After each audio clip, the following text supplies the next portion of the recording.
So you are trying to compose a new email in your Outlook and you want to add a BBC field in your new email, but as you can see the BBC field is not available here.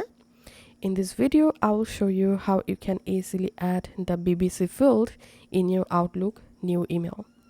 First of all, open composing email window and then go to options, and here just click on this three dot, and under show fields here you'll find BBC.